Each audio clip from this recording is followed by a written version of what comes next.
All right, we are back with another edition of the Kerry Crowley Show. First of the offseason for the San Francisco Giants, and first of what should be a very busy offseason. If you caught the last episode, really appreciate you dealing with the audio and video issues. Got a few complaints, but not too many, as I recorded that emergency podcast right after Gabe Kapler was fired on Friday in San Francisco. I ended up recording that whole episode from a hotel room in Florida. I was on the beach in Destin, Florida, hanging out with my girlfriend, and all of a sudden, Gabe Kapler is fired. She's doing math homework. She's in graduate school. I'm sitting by the pool, and I decided we got to go up. We got to take care of this and kind of chart the path forward for what this means for the franchise moving forward. If you've listened to this show at all over the past few weeks, I think we've been doing this about a month and a half now. You know that I think that one of the most perplexing moves that the Giants made on any level of the organization throughout the second half of the season was, with about 2.5 weeks to go, Greg Johnson, the Giants chairman, telling Susan Slusser of the San Francisco Chronicle that Farhan Zaidi and Gabe Kapler would be back for the 2024 season. It was just shocking to hear him say that with the team in the middle of a playoff race, knowing that the schedule was daunting, and knowing that Farhan and Gabe, to that point in the season, had done their jobs okay, but they weren't inspiring a whole lot of confidence for the future. And to just make that kind of a claim, to say, yes, of course they'll be back next season, that's the plan, I felt that he was speaking too soon. And I've talked about that a lot in recent episodes, talked about it on KMBR with Marty Lurie and Bill Lasky. It was just something that didn't need to be said, because you let the season play out. You see how they do during the final 2 weeks, and then you evaluate the performance moving forward. But to make that kind of a blanket statement with 2 weeks to go left in the regular season and so much hanging in the balance, with the Giants potentially being able to secure a wild card berth, sneak into the postseason, and you never know what happens, or fall flat on their face, which is what they did, and finish in 4th place in the NL West, behind the San Diego Padres, who essentially floundered their way through the regular season. It just never made sense from the standpoint of what you want in a decision maker making cautious decisions moving forward for an organization that clearly needs to do a better job. And that was clear at the time. Look, there were a lot of Giants fans who, even if they did make the playoffs this year, were kind of upset with the way that the organization has approached the last 2 seasons. After the 107-win season, it felt like the Giants really leaned in on their internal culture that they thought they had.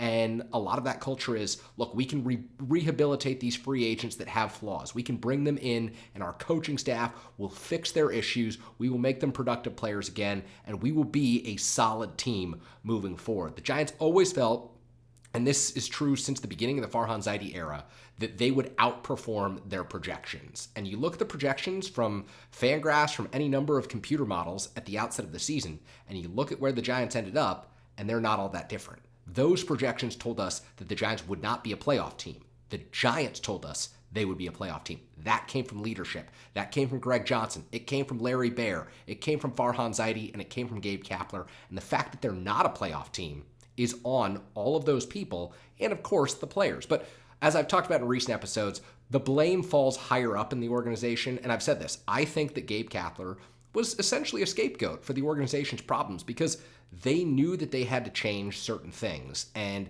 it's easier to just replace the manager and get a new public-facing figure in place than it is to change a wide array of organizational philosophies. And now, with that being said, Farhan Zaidi, I give him credit, he is committed publicly to making change. Now, we'll see what that looks like this offseason. Will the Giants attract a big free agent? Will they make a big trade? Will they shake up this roster? Will they lean in on the young core that they have emerging from the minor league level that fans desperately want to see succeed in the majors? You know, he said on Tuesday afternoon that Marco Luciano was going to be the shortstop of the future in San Francisco. He'd be given every opportunity to earn the job next year. I think that that's a positive step moving forward. Will he make the same commitment with Kyle Harrison pitching out of the rotation next season? Will Luis Matos have the opportunity to succeed and to fail and work through those failures at the major league level? Will the Giants supplement this roster of kids? A lot of these kids are prospects just making their way to the major league level. Will they supplement this roster with the necessary talent from the outside to make good on their beliefs that they should be a perennial playoff contender? Because you look at the supplements from the outside last year, it was Mitch Haniger, it was Michael Conforto, Taylor Rogers, Ross Stripling, and Sean Manaea, and for the most part, those players let the Giants down. The Giants did not do a good enough job at evaluating talent from the outside, and that's why they find themselves in this position where they absolutely had to change some things. And I'm not here to say that firing Gabe Kapler was the wrong move. What I am here to say is that the Giants need to make a lot of changes, and if that's the only one, now that is the wrong move. And so we move forward. We will talk about a wide variety of things throughout this episode. Roger Munter of There Are Giants, he and I have done another collaborative episode together, had the opportunity to sit down with him right before I tape this, and we'll turn things over to that interview in a moment. But one thing that I wanted to do, kind of setting the stage for that interview because we didn't get to talk about this, is talk a little bit about Brandon Crawford and his legacy in San Francisco. Because what we saw on Sunday was the Brandon Crawford that I have always known. I had the pleasure of covering him from 2017 to 2021 as a Giants beat writer. And I think that Brandon Crawford is the greatest shortstop in San Francisco era history. I think that, in my opinion, he's a top 10 player, position player in San Francisco era history. But beyond all of that, beyond the accolades, beyond the 4 Gold Gloves, the 2 Silver Sluggers, the 2 World Series titles that he won in San Francisco, I think that beyond all of that, Brandon Crawford represented something more to Giants fans, and particularly the ones that grew up in and around the Bay Area and Northern California, who grew up rooting for this team the way that Brandon Crawford did. And I say that because think about the hundreds of thousands, the millions of kids out there who played Little League Baseball in the Bay Area for the last 60 plus years, ever since the Giants moved from New York from the Polo Grounds in 1958. Think about all the kids who wanted to wear the Giants uniform and wanted to be a part of the organization. And you think about the ones that got to win with the San Francisco Giants. And you think about the ones that got to win at the level that Brandon Crawford did with the San Francisco Giants in 2012 and 2014, bringing home titles to his boyhood team. This is someone who understood and really believed in the magnitude of what that meant. This is someone who every day went out and signed autographs for kids, regardless of whether he was out of the lineup, struggling with injuries, or having the best month of his major league career. He was always the same person off the field, always willing to understand that his being a Giant meant something a little different than someone who didn't grow up rooting for this team, that someone who didn't grow up in the Bay Area, hoping one day he could play at Oracle Park. It was not the same for a lot of people as it was for Brandon Crawford. Think about the pressure of dealing with those expectations. Even when he came up in the Giants organization in 2011, we were told that he was just a glove first guy. He wasn't going to hit. And what did he do? First day, curveball from Sean Markham, hits a grand slam, leads the Giants to a victory over the Milwaukee Brewers. You think about 2014, the wild card game against Volquez. He hits the home run that silences the stadium at PNC Park. You think about all the different remarkable moments. One of the highlights that I've seen going around this week is the leaping grab that he made at Dodger Stadium in the 2021 NLDS. I think he robbed Mookie Betts of a hit on a line drive. He just made the sensational look so commonplace, so routine, so ordinary. And there are so many different moments from Brandon Crawford's career that will resonate with Giants fans forever. But I think what will really resonate is the aura that his career had of being the local kid that done well, being the local kid that made good, being the local kid that truly understood what it meant to be a member of the San Francisco Giants. This is someone who grew up knowing what Willie Mays did in San Francisco, what Willie McCovey, Orlando Cepeda, and Juan Marichal all meant to Giants fans. This is someone who watched Barry Bonds as a kid, someone who watched, the 1993 team. He was probably a little kid at that time, but someone who watched the 2002 World Series, someone who wanted to be a part of all of this growing up, and who, coming out of UCLA as a 4th-round draft pick, it was never a sure thing that he was going to be that guy. But ultimately, he gets the opportunity in 2011, and 12, 13 years later, we're sitting here saying, what a career he had in San Francisco. One of the finest defenders of his generation, and someone who, when it was time in the 8th and 9th inning, you wanted his bat at the plate, because Brandon Crawford was always cool, calm, and collected under pressure, and he always delivered when it mattered most. You look at his career, so many signature moments, but again, it was the aura that he brought, the presence that he brought, and the understanding internally of what it meant to represent the San Francisco Giants, what it meant to don the orange and black, and how much of a privilege that was. He knew that there were millions of kids just like him out there who would never get that opportunity. And every day he put on the jersey, I'll tell you, he thought about those kids, and he thought about the kids who he was signing autographs for. He never took it for granted to be a San Francisco Giant. And anyone who walked through that clubhouse, he made sure that they knew that it was a special opportunity to represent the organization. So the Giants will undoubtedly miss Brandon Crawford in their next era. It is sad that he is the final link to the 2012-2014 World Series titles. He's the last player with a connection to the Giants' golden era. But it's on the next generation of players, the Marco Lucianos, the Kyle Harrisons, to bring home the next title to San Francisco. And right now, that title feels a long ways away. There's a lot of progress the Giants organization has to make to catch up to other teams in the National League, to catch up to the rest of Major League Baseball. And that progress starts with a new direction for the franchise, with hiring a new manager. Later on this week, I will focus on the managerial candidates. I'll probably look at candidates from inside the organization, although ultimately I believe the Giants will go outside the organization to make this hire. I'll talk about some of the traits, the characteristics they're looking for. I plan on doing another episode either Wednesday, Thursday. Haven't quite decided yet, but be on the lookout for that wherever you listen to the Kerry Crowley Show. Whether it's Spotify, if you do listen there, please leave us a 5-star review. If you're on YouTube, please like, please comment, do whatever you can. Really appreciate the feedback we've gotten so far. If there's something you'd like me to talk about on this show, if there's questions you'd like answered, if you want a mailbag episode, please send me an email, kocrowley@gmail.com.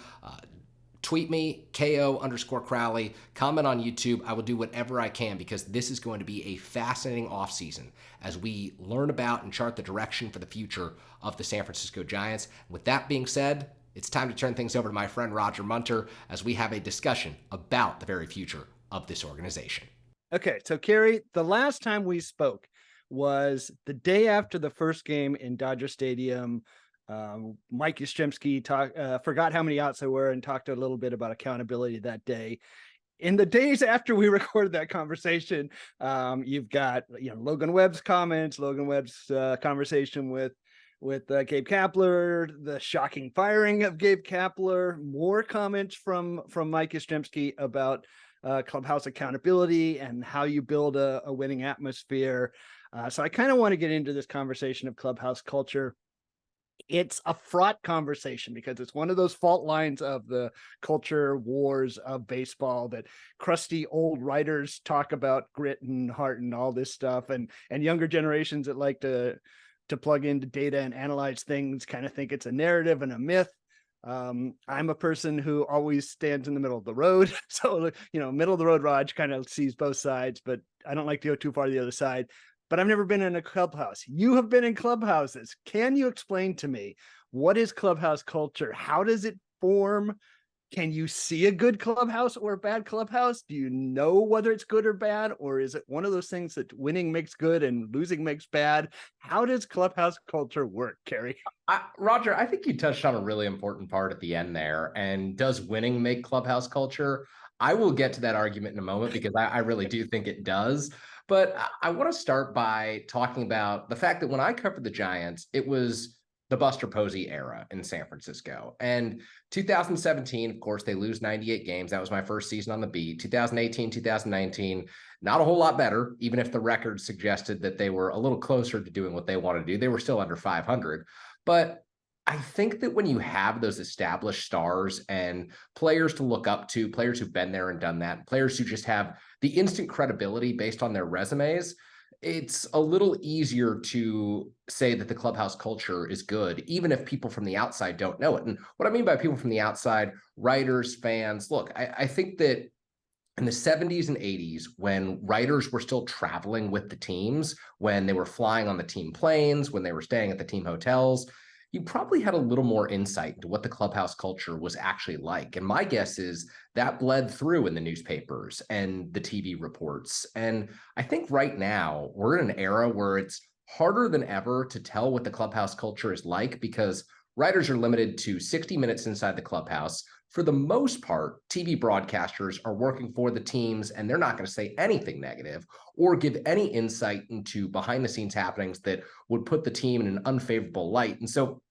we're left to these end of season reports that now come out on an annual basis for teams that finish under 500 or for teams that underwhelm. And almost always, we saw it with the Padres. Ken Rosenthal had a tremendous story. We saw it with the Mets. I think it was Will Salmon of The Athletic and Tim Britton of The Athletic who had a great story. The Yankees. You look at all these teams, and what do they have in common? They underwhelmed relative to expectation, and they've got people willing to pin the blame on other people, which is what happens when you underwhelm. And so I think when things are going well, we just assume that the clubhouse culture is good. When things are going poorly, we assume that the clubhouse culture is bad, and people are willing to pin the blame on other people. And that's just a long way of saying now more than ever, I think that a lot of clubhouse culture has to do with having people in there who have the resumes, who have the star power, who've been there and done that, which the Giants just, quite frankly, haven't had enough of over the last few seasons, save for Brandon Crawford.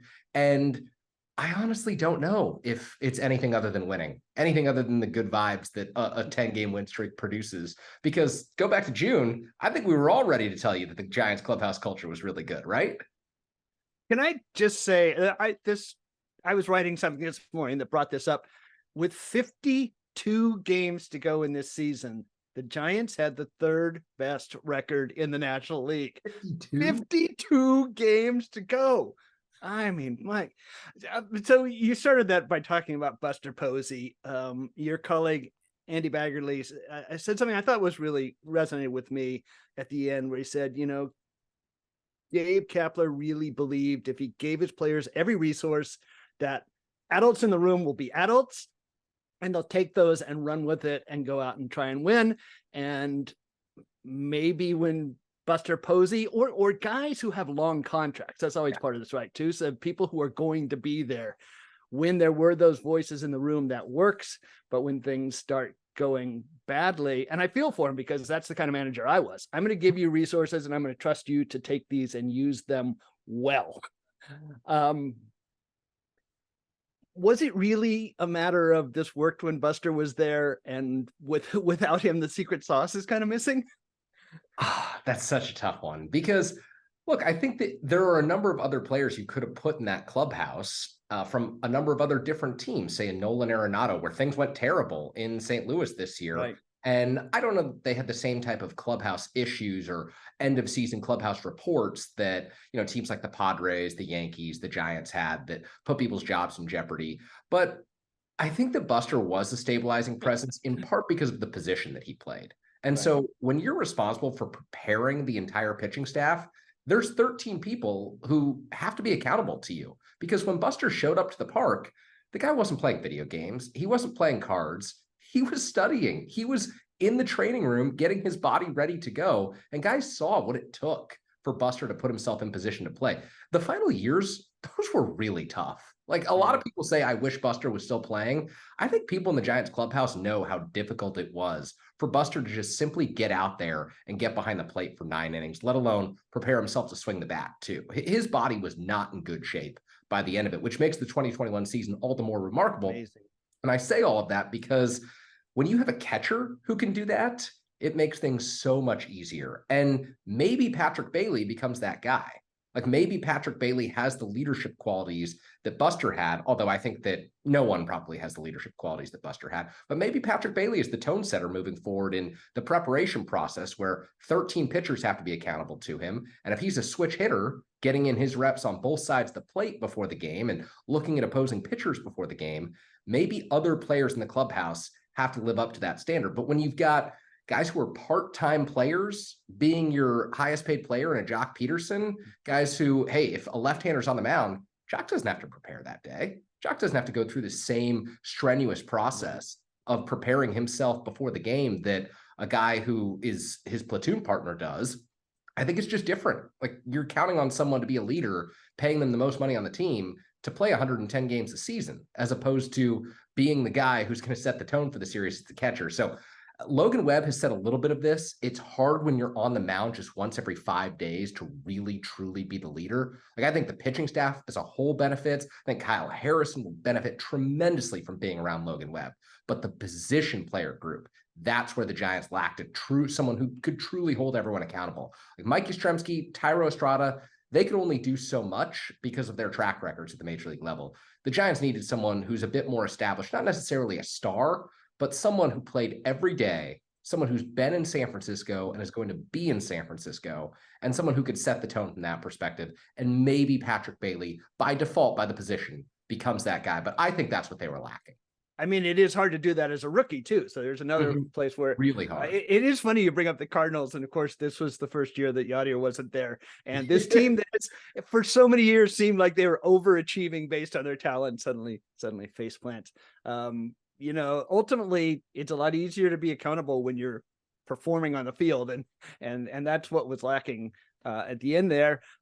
So we did kind of get to this, I think, shocking conclusion of the year. I don't know. Do you want to try and sum up Gabe Kapler's time with the Giants? It was an interesting time. It was a really interesting time. Like, I'll do the first 2 years and you take the second 2 years, because I haven't been covering the team in 2022, 2023. And so I also want to hear your take on the way that this all went down, because I just kind of gave mine at the end. But 2020, Gabe Kapler was, and people will not look at it this way, just because it was so hard to feel emotionally attached to a team in 2020, 60-game season. But he really was, in my opinion, an excellent leader to get the Giants through a pandemic season. And what I mean by that is he really cares about people. The people that he works with, the people that he hired that year, a lot of them first-time coaches at the major league level, he cared deeply about making sure that they had a positive experience and that they were able to connect with players in a season where there were all sorts of restrictions around what the Giants coaches could do, what they couldn't do, about how the players could travel, about how the team could travel. I think Gabe Kapler set the tone from a leadership perspective. And I think he did a really nice job for a team that, you take the record away, I mean, they lost out in the playoffs on a tiebreaker. That team didn't have much talent. It was the first year removed from Buster Posey. The rotation wasn't very good. Logan Webb still had a 5 ERA back in 2020, which tells you how far off the Giants were. And Gabe Kapler did a really admirable job leading them through that season. And I think it helped set the tone for 2021 when Buster returns, and we've got coaches who players really believed in at that point in time. And you look at the season that happened. I mean, it took active management of the 2021 roster. A lot of people say, well, it was easy for Gabe. He had career years from Buster and Belt and Crawford and Gossman. Even if that's the case, that's not a 107-win team. Like, you can get career years from Buster Posey, Brandon Crawford, and Brandon Belt in the same season. That's typically a 92-win team. We've seen what that looks like in 2012 and 2014. Like, that's not 107 wins. He got every single guy to buy into their role that year, and he was the manager of the year, unequivocally. Like, I think that he earned that award. He earned the players' trust. He got buy-in from Brandon Belt, Brandon Crawford, and Buster Posey to believe in what the Giants were doing, to change their swings, to change their approach on the field. And that, to me, will be the best part of his legacy in San Francisco, because 107 wins is a number that will be remembered until it's surpassed. And I don't think that number is being surpassed anytime in the next 50 years. So we're going to talk about that for a while, not in the same way we talked about 2010, 2012, and 2014.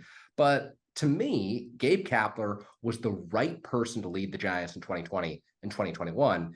And that's where I'll leave it to you, because I don't know that he was the right person to lead after Buster Posey was gone, because it was a clubhouse that was devoid of the type of accountability and the type of leadership that only a player can provide. And the Giants didn't provide him. The Giants front office and ownership group didn't provide him with that central player.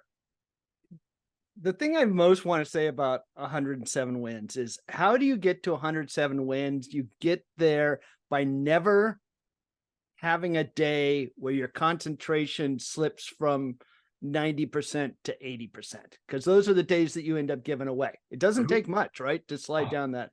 They won 107 games by basically never taking a day off, intensity-wise and concentration-wise, for the last 2 months of the season. Yeah.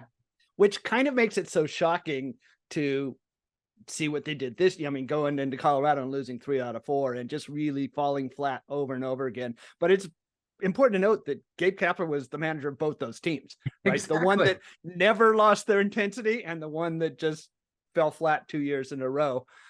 You know, one thing I want to say about Gabe that doesn't have anything to do with the Giants. There are things, you know, I'm a player development person. I'm a minor league person. There are things that have gotten better across the industry in player development that Gabe Kapler pioneered with the Dodgers. He was intensely caring about nutrition. for Dodgers prospects long before, when everybody else was handing out Chipotle, gift certificates. He cared about the engine, what you put into the engine, and that has filtered out to the industry because it showed out on the field, right? Those were things he did that made the game better, and I think he deserves the congratulations of anybody who cares about baseball for those kind of things. I think that's what he's really good at. Yeah. Yes, supporting people. His coaching staff really coached people up. I mean, you see the improvement that JD Davis made on defense this year. That's a place where coaching made a difference. There are so many things he did well. There were things he never did well, and I think they had to do with communication. Yes. I will say very early in his management, like a month or 2 weeks or something, I wrote a very mean-spirited tweet about Gabe Kapler, which I now feel bad about. But he said something and the beat guys reported it, and I read it and I said, how does anybody follow any of this gobbledygook? And I said, every time he speaks, he sounds like a Dilbert cartoon. And again, mean-spirited, but it's a little bit true that Gabe talks like corporate HR training seminars a lot of the times. And I don't know how well that works in that position where communication down and up and out are so crucial to the job. And I think maybe that's where he didn't fit particularly well, but intellectually, caring about people, I think there's a lot of things he did really, really well. And it's sad that it ends this way. Managers are hired to be fired, as they say. Yeah. Oh, yeah. It always ends this way. And one thing that I'll add to that, in getting to know Gabe in the dugout for 2 seasons, the way that he talked was that wasn't an act. Like, that is how he communicates. And I think that that's the hard part, is like, he was being his authentic self. And to so many people on the outside, he seemed inauthentic. He seemed not genuine.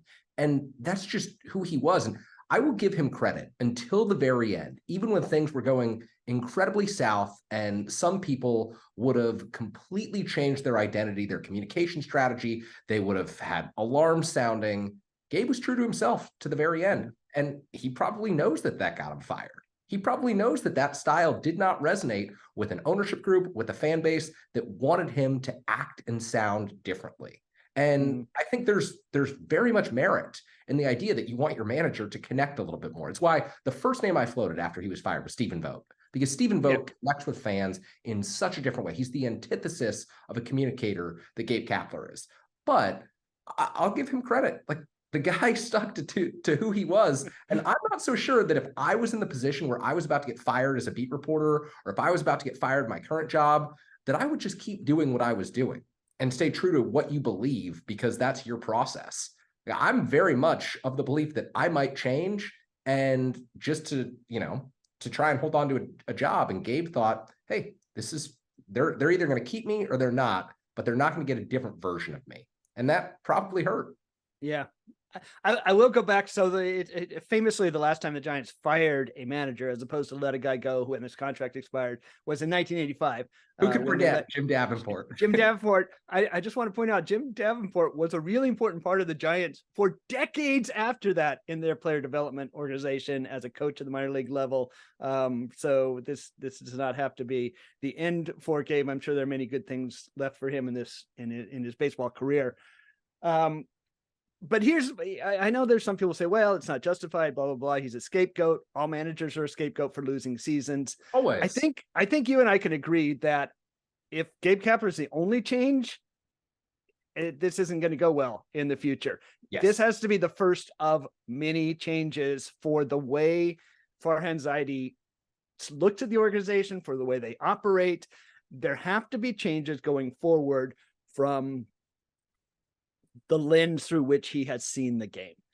So what are kind of the key questions going forward for you? How much control is Farhan willing to cede to a new manager and potentially a new coaching staff?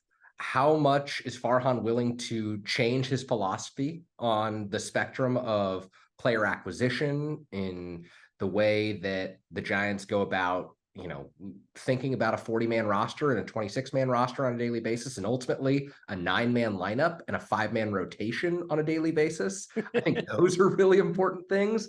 And bottom line is, how much are they willing to acknowledge that they haven't connected with the fans, that they haven't built a team that resonates and reflects what San Francisco, the Bay Area, and the Giants fan base all around the world actually wants? Because you can win 107 games in platoon, but I'll still note, even though it was a COVID season, even though there were still restrictions and people weren't comfortable going to the ballpark in September of that year, they didn't sell out the final game of the 107-win season. They came very close, or maybe they sold out Sunday, but Friday and Saturday, they didn't sell out. And I think that there's something to do there with the way that you build a roster and the way that you think about this team and organization moving forward. And, maybe that is just going all in, like they kind of said today on Marco Luciano. Marco Luciano's the guy. And I mean, by default of looking at the free agent shortstop market and who might be available via trade, it's wise to say that Marco Luciano is going to be the guy.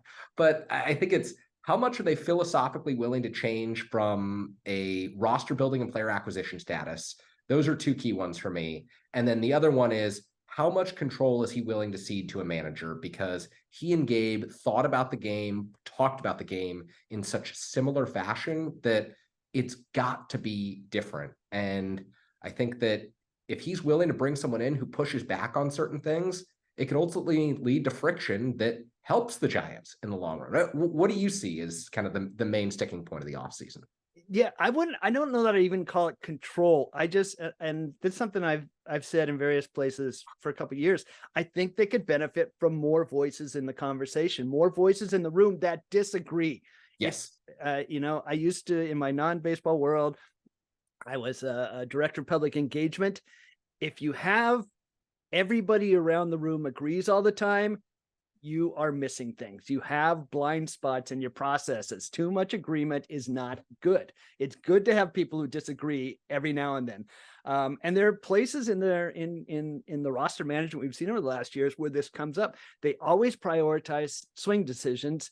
Athleticism tends to get deprioritized. And the end result of that has too much been a roster full of cornerbacks and no up the middle athleticism. And you go to Arizona and you see what difference that makes in a game that is now about speed and athleticism. They don't do it. And in part that's because of who's available.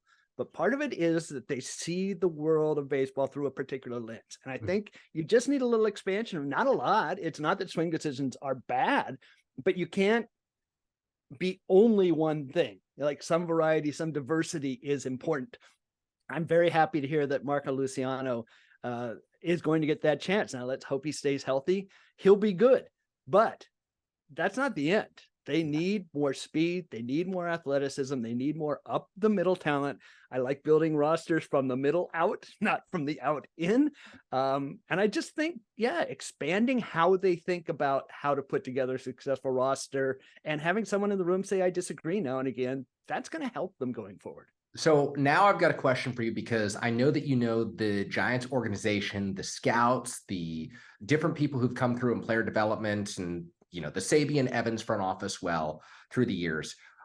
Would the Giants benefit at all from making John Barr's voice prominent again in the organization, making Bobby Evans, who is still around, as far as I know, in San Francisco and the Bay Area, from giving him some opportunity to give feedback into the player acquisition process? I know fans want to pin everything. They want to pin the downfall of the Giants' golden years on Bobby Evans, but that's not how it worked. Is there anyone who the Giants have brought through in the last 30 years who you think, hey, it would be nice to have that person's voice in the organization and having an influence? One of the first names I thought of was, Brian Bridges was on the payroll, and now he's going to Kansas City as their director of amateur scouting. And he's someone who helped build the Atlanta Braves into what they are. I feel like that's going to be a big loss if they weren't prioritizing his voice. And I wonder if there are other people like that you could see in the industry helping the Giants.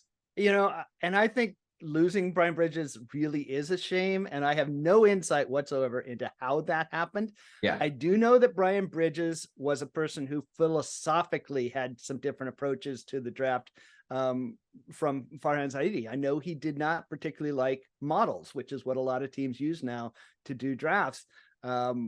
And I don't know if that tension led to him leaving. If so, it's a shame because, as I say, diverse voices are good. I always thought it was a real shame that they didn't use Brian Sabian while he was still a member of the organization. And what, interpersonal things matter in all this relation building matters. So how that broke down, I can't say.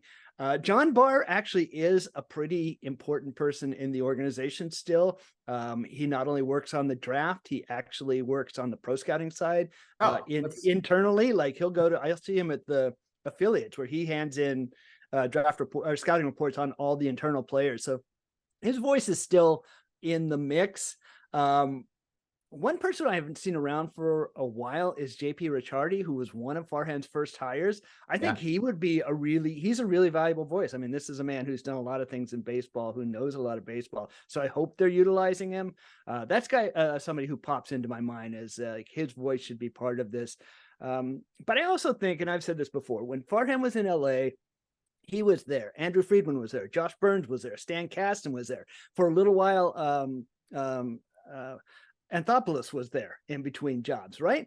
Like that's something I'd kind of like to see them do. Like there are people out there. John Daniels is out there. Keim Bloom is out there right now. I don't even know if they'd be interested in this, but why not bring in more of these experienced voices they don't have to have the say, right?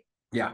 Just to be bouncing ideas off of. The more ideas, the better, I think, at this point in time. Yeah. Hey, no one likes a cross-sport reference. They're always strained. They hardly work. But if you follow college football at all, Nick Saban does a really good job of rehabilitating former coaches within the Alabama system, making them offensive coordinators, analysts, bringing in people who were fired elsewhere, who were thought to be the next big thing in college football because of their vision. They come to Alabama, they spend a year or two at Alabama, they help the program, and then they go get another job.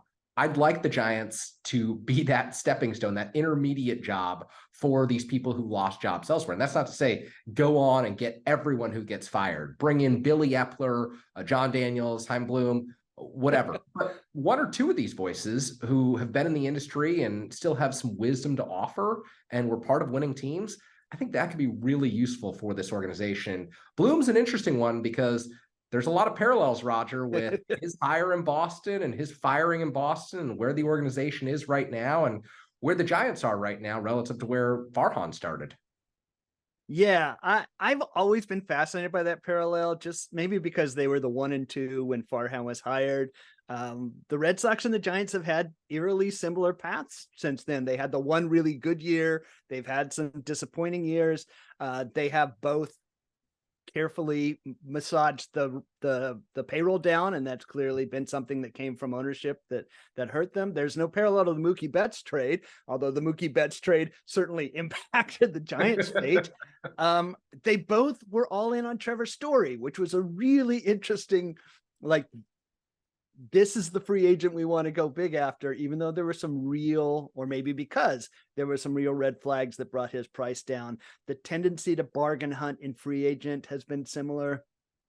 After Bloom was fired, I was listening to a Jason Stark program about that, and he said that people in the industry hated dealing with Bloom for trades. Like, he drove people batty in trade conversations because he viewed everything as a equity exchange, and he would not get off a price point. He had to get equal value, and if he couldn't get equal value, he wouldn't say yes to a deal. And of course, in the course of making deals, sometimes you have to wiggle a little bit, but he wouldn't do that. And it is kind of notable that Chris Bryant aside, there haven't been a lot of big trades in the Farhan Zaidi era. I think that's something that we've noticed, that the bold 3-team trades that maybe you thought you were going to get have never appeared. There've been small trades that turned out really, really good, but big trades aren't there.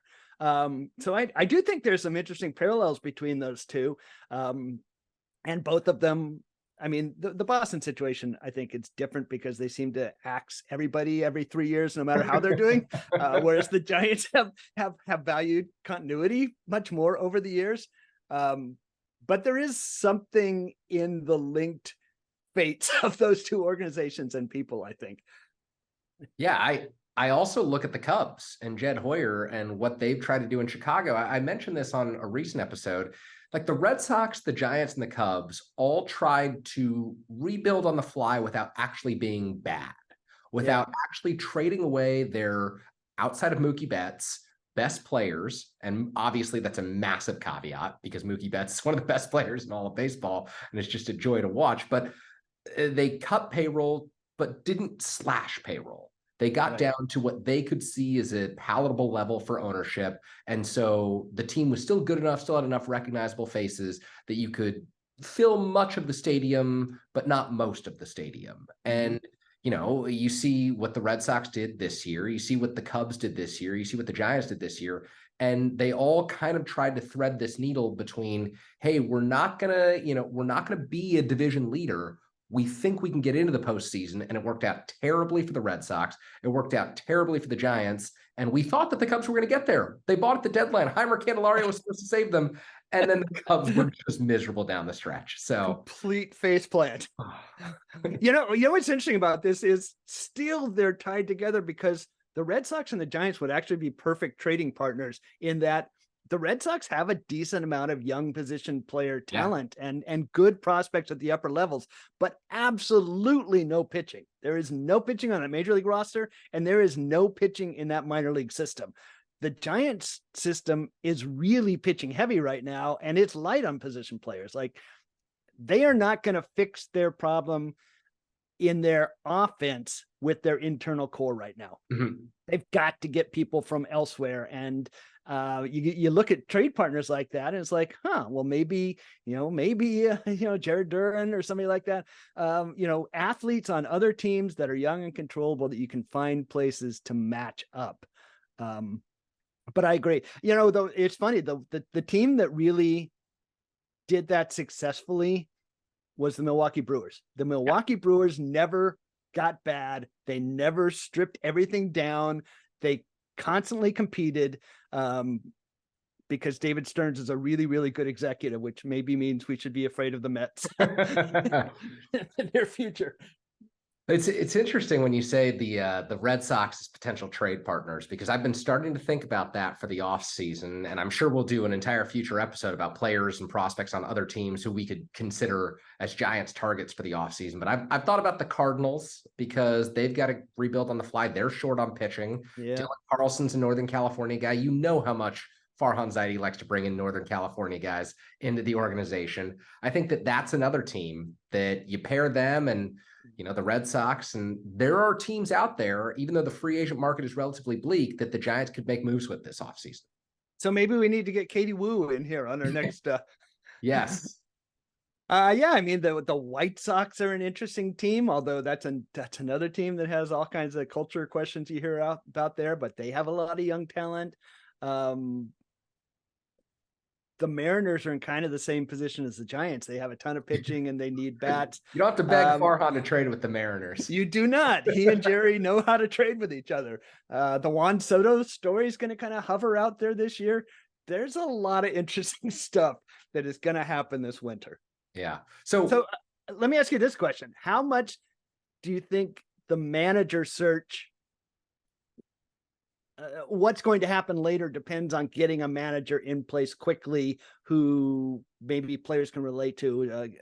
Farhan talked about that at the end of year thing today about a manager being a recruiter.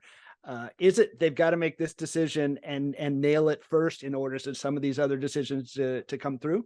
I think you'd like to project some stability from the franchise, and you'd like to have a charismatic forward-facing figure. It's got to be, in my opinion, someone who's not that far removed from their playing days. And so, a lot of people have been touting Ron Wotus, and I think that he's part of player development. He has done a really good job helping guys when they get to the major league level get better at the major league level. You look at Brandon Crawford, Joe Panik, Brandon Belt.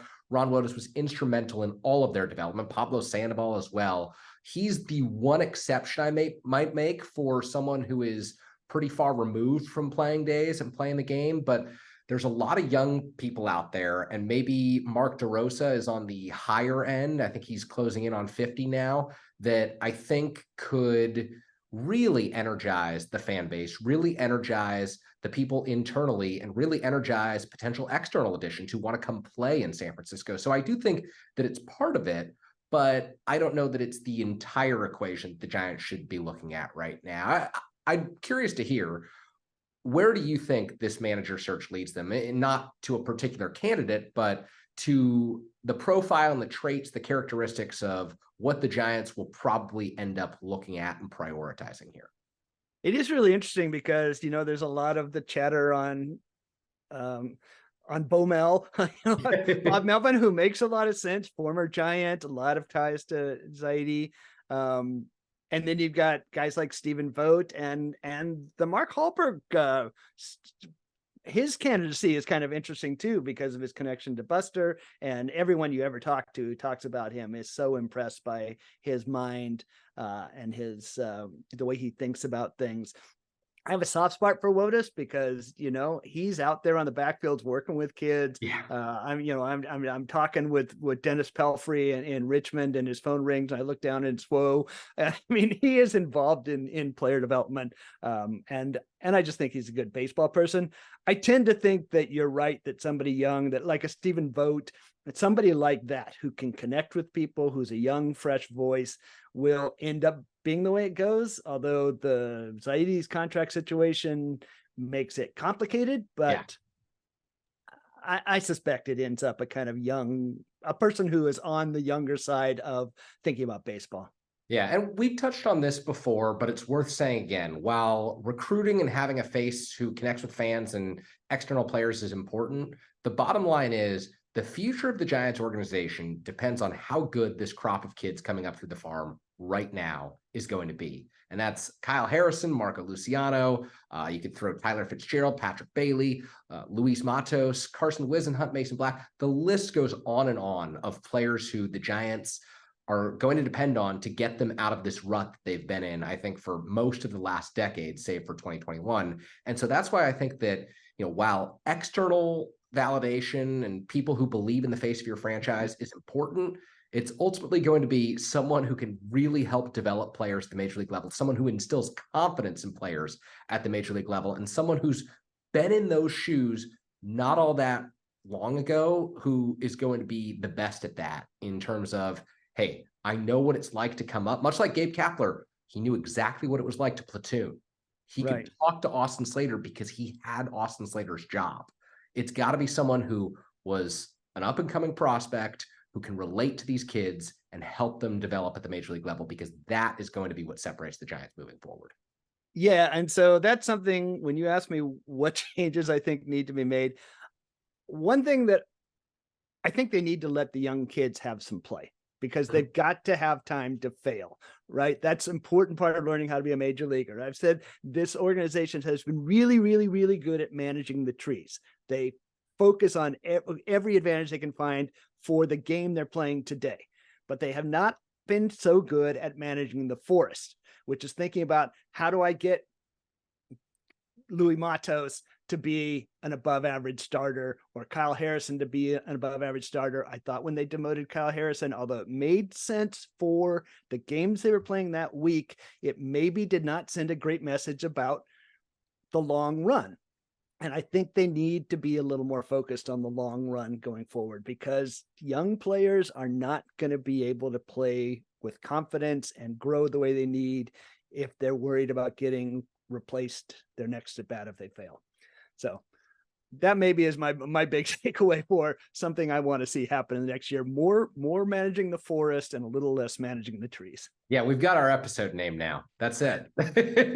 Seeing the forest through the trees, the future of Giants baseball through the eyes of Roger Munter. And I'll be mentioned in the bibliography there. All right, Kerry, is there anything else you have to say? I think that's good, but I can't wait for the next one, because this was a whole lot of fun. And by the next time we record, the Giants could have candidates they're interviewing, and there could be a whole slew of topics to touch on with regard to the future of the organization. So it'll be fun. I can't wait to get to it.